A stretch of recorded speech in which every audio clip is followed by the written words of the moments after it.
It was one of those gray, damp autumn mornings. New York City moved at its usual relentless pace. Cars honked, people rushed, screens flashed with numbers and headlines. In the middle of this endless flow walked Walter Burns. He was 45, a man who, by most standards, had it all.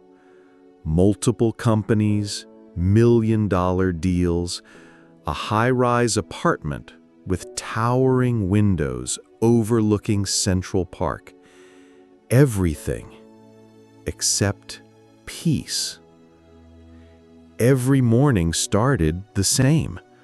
5:30 a.m. alarm, icy coffee, emails, meetings, loud promises of new projects, and once again, reports, numbers, results.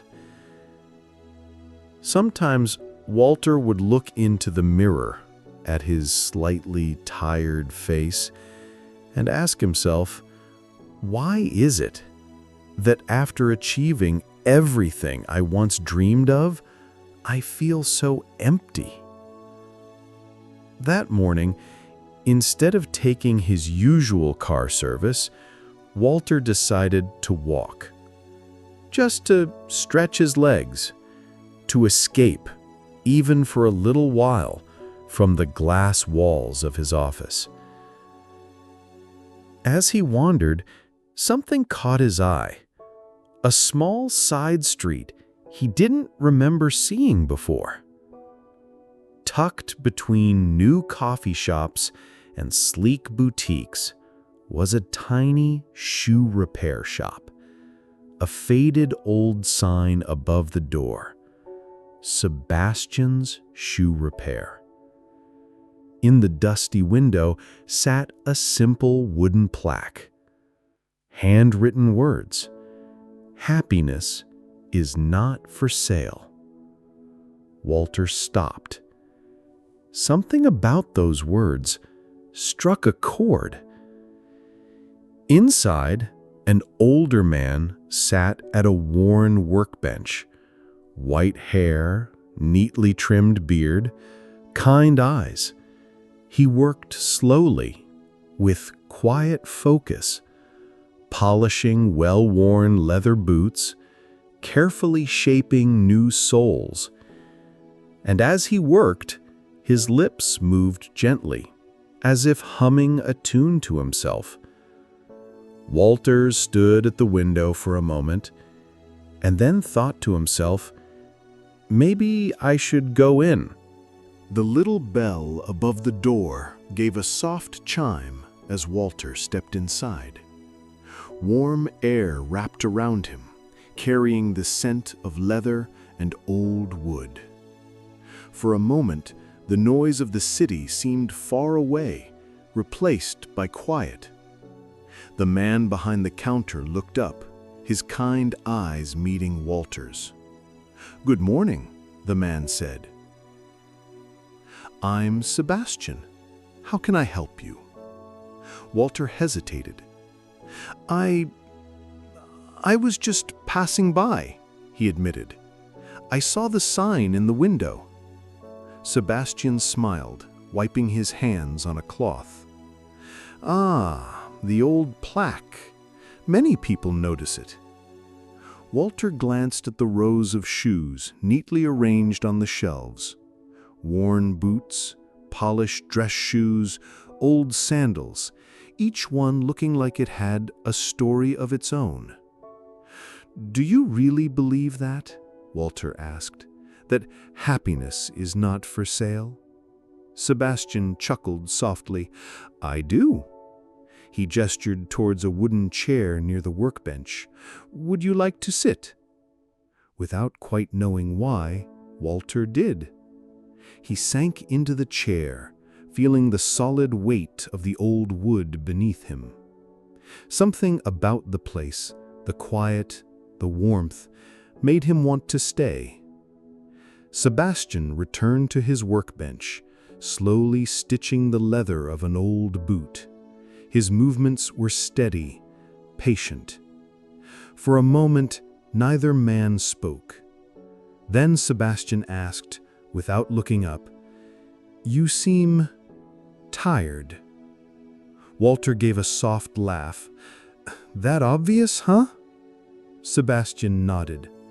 "Not just tired in body, but here." He touched his chest lightly. Walter fell silent.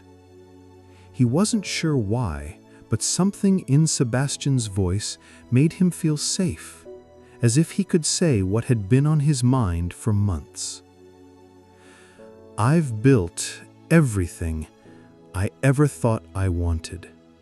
Business, success, the apartment, the car." He looked down at his hands, and yet every day feels emptier than the one before. Sebastian listened, without interrupting. Finally, he said, "We spend so much time polishing the outside of our lives, we forget to care for the inside." Walter looked up, meeting the old man's gaze. "And how do you do that?" he asked. "How do you fix what's inside?" Sebastian smiled gently. "That," he said, "takes time and a little patience, much like repairing an old pair of shoes." The soft ticking of an old clock filled the shop. Walter sat quietly, unsure what to say next. Sebastian continued working. The needle moved through the leather with careful rhythm, steady, unhurried. Finally, Sebastian spoke. "Tell me, do you polish your shoes yourself?" Walter blinked, caught off guard. "No," he said. "I send them out. I don't really think about it." Sebastian nodded. "Most people don't. They walk, they run, they wear down the soles, and one day they notice the leather has cracked." He looked up, his gaze steady. "It's the same with life." Walter listened, leaning forward without realizing it. Sebastian set down the boot he'd been stitching. "I'll tell you something simple, a small step, one you can take today." Walter nodded.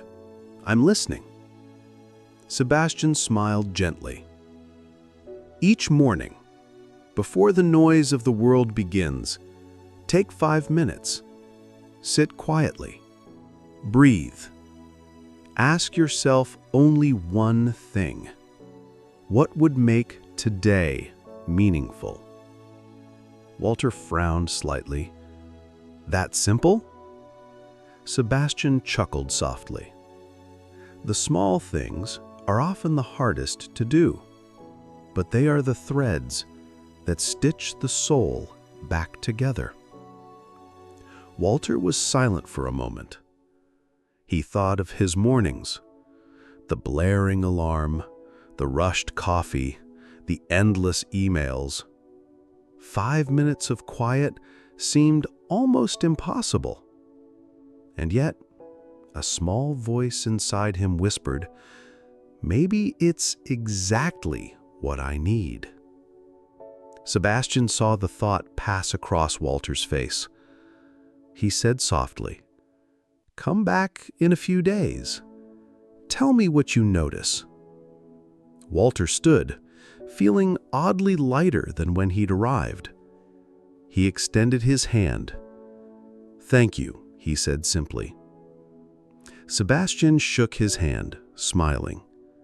"Remember," he said, "happiness is not for sale, but sometimes it begins with 5 quiet minutes." Days passed. Walter returned to his usual routines, but something had changed. Each morning, Just before the city roared to life, he would sit in the corner of his apartment, near the window. No phone, no laptop, just 5 minutes of quiet. At first, his mind raced, to-do lists, emails, deals. But slowly, the noise began to fade.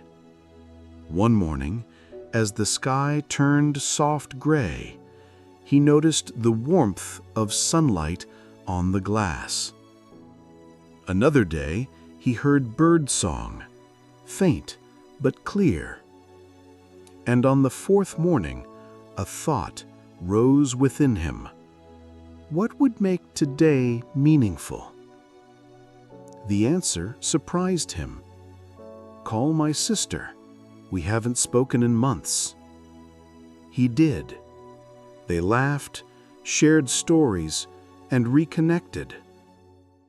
Another morning, the answer came. Take a walk, without purpose, just to breathe.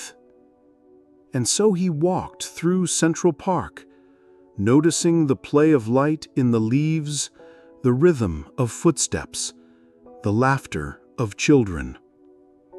Each day, the answers were small, but they began to change him.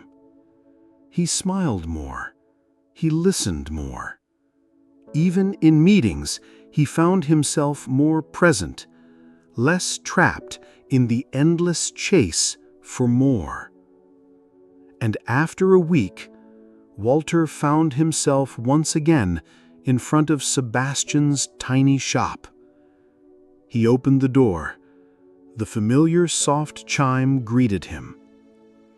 Sebastian looked up from his work, eyes twinkling.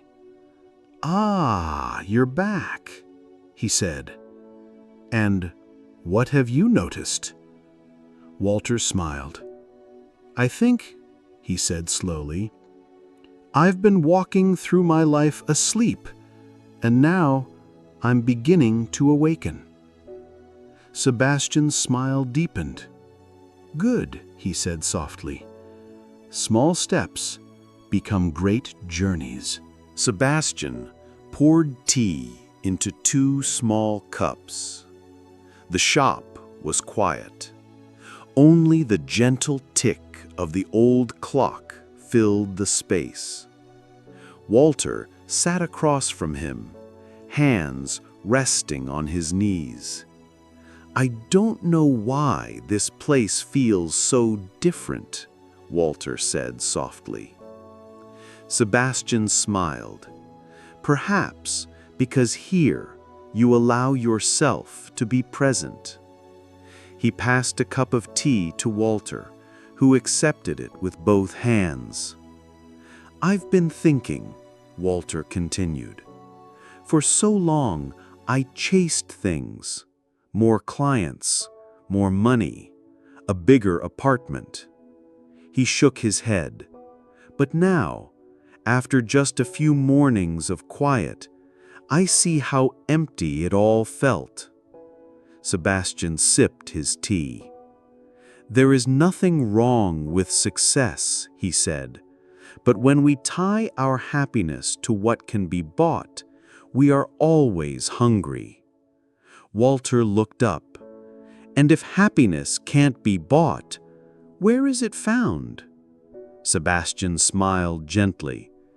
"It is found in moments," he said. He gestured to the simple cup of tea. "In this sip, in a morning breeze, in the laughter of a loved one, in work done with care for its own sake." Walter was silent, the words sinking in. "I've spent years running," he said quietly, "always thinking happiness was just over the next hill." Sebastian's gaze was kind. "Sometimes," he said, "the greatest journey is the one that brings us back to ourselves." Walter nodded slowly. He finished his tea, savoring its warmth. For the first time in years, He felt still, not chasing, not lacking, simply here. He stood and extended his hand. "Thank you," he said.